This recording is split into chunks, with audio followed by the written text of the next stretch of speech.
pessoal, a gente vai falar de campo elétrico. Bom, a primeira coisa que a gente tem que ter em mente quando eu falar a palavra campo, a gente vai pensar numa região no espaço, ok? A gente faz uma comparação com o campo gravitacional. Então, imagina que eu consiga mostrar para vocês a ideia de onde que surge. Olá, pessoal, a gente vai falar de campo elétrico. Bom, a primeira coisa que a gente tem que ter em mente para entender o campo elétrico é interpretar a palavra campo como uma região. Então, eu vou chamar de campo elétrico uma região do espaço onde eu tenho a atuação da força elétrica, ok? A gente consegue comparar o campo elétrico com o campo gravitacional. Então, assim, imagina que eu tenho a massa da Terra, eu vou colocar aqui ao lado para a gente conseguir fazer uma comparação. E aí, a massa da Terra, ela gera ao seu redor um campo gravitacional. Quando eu coloco uma outra massa mzinho dentro dessa região, eu vou ter a atuação da força gravitacional. A força gravitacional, ela vai ser sempre uma força atrativa. Então, aqui seria, eu vou chamar de Fg, a força gravitacional, beleza? Assim como a Terra atrai essa massa mzinho, a massa mzinho atrai o centro da Terra com a mesma intensidade de força, ok? Bom, a ideia então é eu saber que existe essa região de campo gravitacional é relacionada diretamente com o valor da massa da Terra, com uma constante, e depende da distância que eu colocar o ponto que eu desejo calcular o campo gravitacional. No caso do campo elétrico, a gente não vai ter massa como um fator determinante do campo. A gente vai ter como carga o fator determinante. Então, imaginem que eu tenho aqui uma carga pontual, ou seja, não importa as suas dimensões, com o valor Q, uma quantidade total Q de carga, e eu queira calcular qual é o campo elétrico num determinado ponto A, ok? A gente pode fazer isso. Eu vou representar o campo elétrico como sendo K, o módulo da carga que ali está, sobre a distância ao quadrado. Então, quanto mais distante eu tiver dessa carga, menos intenso é esse campo elétrico, beleza? Quanto mais carga eu tiver, mais intenso também será esse campo elétrico. E aí, se essa carga ela representa um ponto, à medida que eu afastar, eu estou gerando linhas circulares ao redor desse ponto, e à medida que eu afasto, eu vou deixando esse campo elétrico cada vez menos intenso, beleza? Como que a gente vai representar esse campo elétrico? Eu vou representar o campo elétrico através de um vetor. Então, eu vou colocar aqui, ó, o vetor campo elétrico, eu vou chamar de E. Ele vai ter um sentido que a gente vai decorar como uma referência. Então, assim, se eu tiver uma carga Q positiva, ao redor dela eu tenho uma região chamada de campo elétrico. Ela vai gerar para mim um sentido de campo de afastamento. Como é que vai ser isso? Se eu quiser representar o campo elétrico aqui, num ponto A, eu vou desenhar um vetor alinhado com a carga. Esse é o primeiro passo, ver esse alinhamento. E desenhar um vetor se afastando, porque a carga ela é positiva. Ó, vou fazer de novo. Se eu quiser agora um ponto B aqui, ó, eu vou desenhar o alinhamento do ponto até a carga, e já que ela é positiva, eu desenho um vetor se afastando quando eu quiser calcular e representar esse campo, certo? Se eu tiver uma carga negativa e eu desejo representar o vetor campo elétrico em um ponto ao seu redor, vou imaginar que aqui eu tenho um ponto A, eu novamente desenho o alinhamento e aí eu vou desenhar um vetor se aproximando dessa carga. Esse é o sentido convencional. Se eu colocar para vocês um outro ponto aqui embaixo agora, ó, um ponto B, eu faço o alinhamento do ponto com a carga e desenho um vetor se aproximando. beleza? Então eu posso fazer vários vetores representando o campo elétrico em diferentes pontos ao redor das cargas, obedecendo esse sentido, afastando se a carga for positiva, aproximando se ela for negativa. Essa é a representação do vetor. Se eu quiser calcular um módulo, o valor, eu uso essa relação aqui, ó. O K é aquela nossa constante eletrostática, o módulo da carga que está envolvida, dividido pelo quadrado da distância até onde eu quero calcular o campo elétrico. A gente pode representar o campo elétrico de forma geral por linhas, obedecendo aquela regra que se a carga é positiva, eu gero um sentido de afastamento, e se eu tiver a negativa, eu gero um sentido desse campo elétrico de aproximação.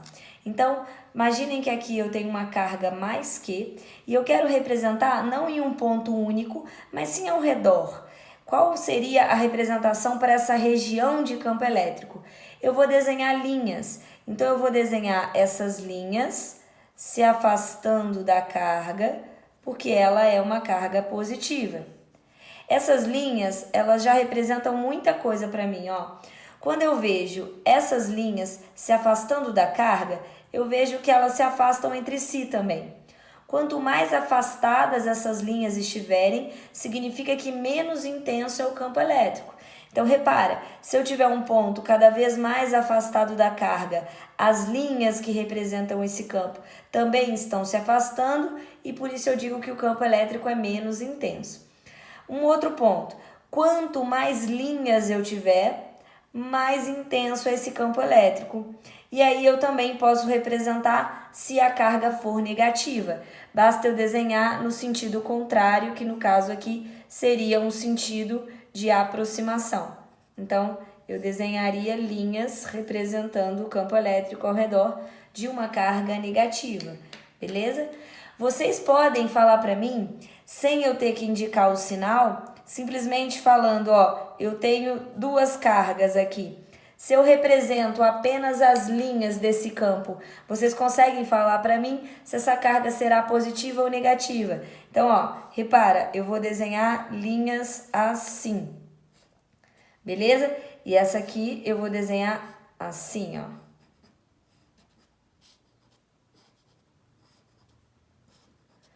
Vamos lá. O que vai mudar de uma situação para outra? Esse primeiro exemplo que eu estou colocando, eu estou vendo um sentido de aproximação. Então, eu já consigo falar que a carga que está aqui nesse centro é uma carga positiva. Ou, perdão, é uma carga negativa. Então, eu posso dizer que essa carga aqui centralizada é uma carga negativa. Então, eu vou escrever isso, ó, Q menor que zero, nesse caso. Quando eu olho para essa daqui, eu teria linhas se afastando. Então, eu posso dizer que o que está centrado aqui é uma carga positiva, Q maior que zero, beleza?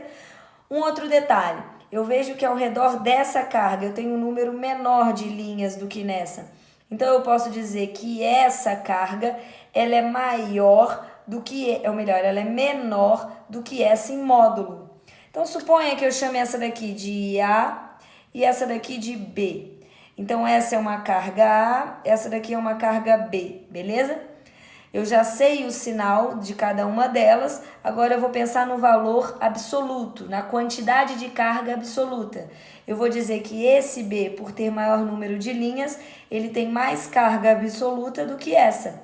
Então, eu vou escrever, ó, o módulo da carga B, ele pode ser descrito como maior que o módulo da carga A.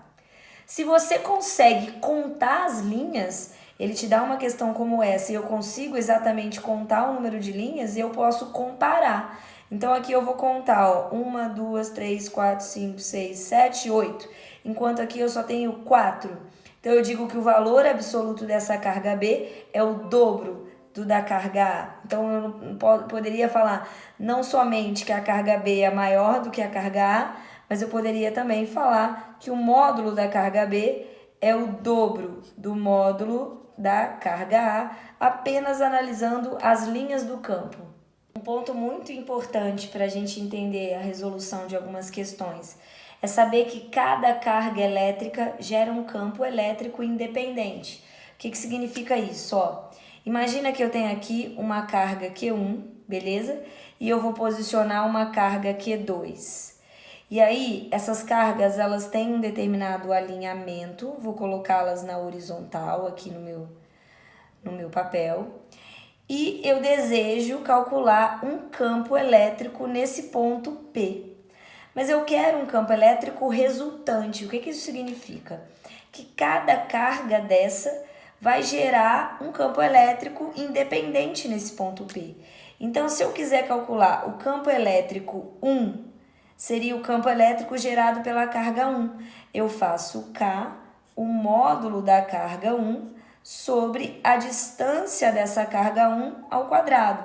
Essa distância aqui, ó, seria da carga 1 até o meu ponto P. Beleza? Se eu quiser calcular o campo gerado pela carga 2, eu faço o cálculo independente. Eu vou chamar de E2, é o K, é o módulo da carga 2 sobre um D, que seria a distância da carga 2 até o ponto P ao quadrado. Eu vou colocar aqui, então, seria o meu D2, beleza? Bom, se eu calculo independente, na hora de pensar na resultante, eu vou precisar olhar o sinal para saber como estará representado os vetores desse campo elétrico no ponto P. O que eu vou ter? Se a carga 1 ela for positiva, ela vai gerar um vetor se afastando. Se ela for negativa, ela vai gerar um vetor se aproximando. A mesma coisa vai acontecer para o Q2. Se ele for positivo, ele gera um vetor se afastando. Se ele for negativo, ele gera um vetor se aproximando.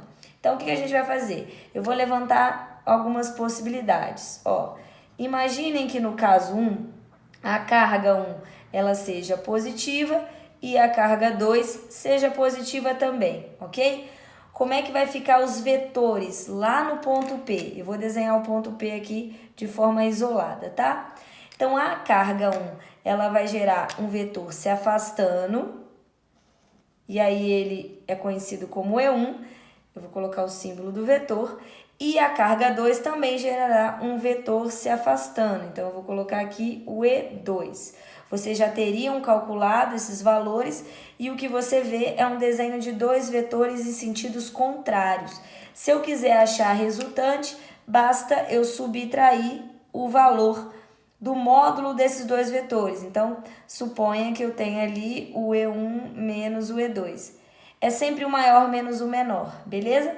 Se eles tiverem o mesmo valor absoluto, por estarem em sentidos contrários, um anula o outro, e aí a sua resultante é zero. Agora, a mesma coisa vai acontecer se as duas cargas forem negativas. Um vai gerar um sentido de aproximação para cá, que seria o Q1, o Q2 para cá, Q1 também. Eu chegaria nessa mesma situação dos vetores em sentidos contrários. Mas se eu tiver a carga 1 positiva e a carga 2 negativa, ou vice-versa, como que eu representaria o campo no ponto P? Eu teria agora o vetor gerado pela carga 1 se afastando, o campo elétrico se afasta, é o E1, e eu teria o campo elétrico gerado pela carga 2 se aproximando. Então, eu desenharia um outro vetor aqui, mas no mesmo sentido. E aí, se eu precisar calcular a resultante, o que eu vou ter vai ser a soma dos valores absolutos do E1 com o E2, beleza? E aí você teria chegado no resultado final do campo elétrico no ponto P. Eu ainda posso ter um outro caso, eu vou colocar aqui um caso 3, e se eu posicionar essa carga numa determinada direção, localizo uma carga Q2, mas não está alinhado na mesma direção, e o meu ponto P de interesse está aqui.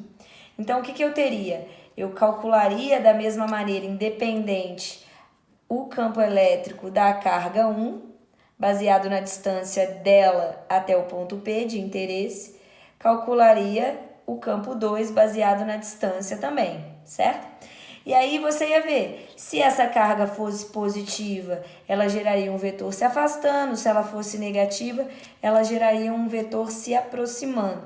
Então, vamos supor que a carga 1 seja positiva e que a carga 2 seja negativa, ok?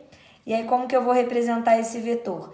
O Q1, se ele é positivo, ele vai gerar aqui um vetor se afastando, ó. Eu vou desenhar ele aqui embaixo. Então, seria o campo 1.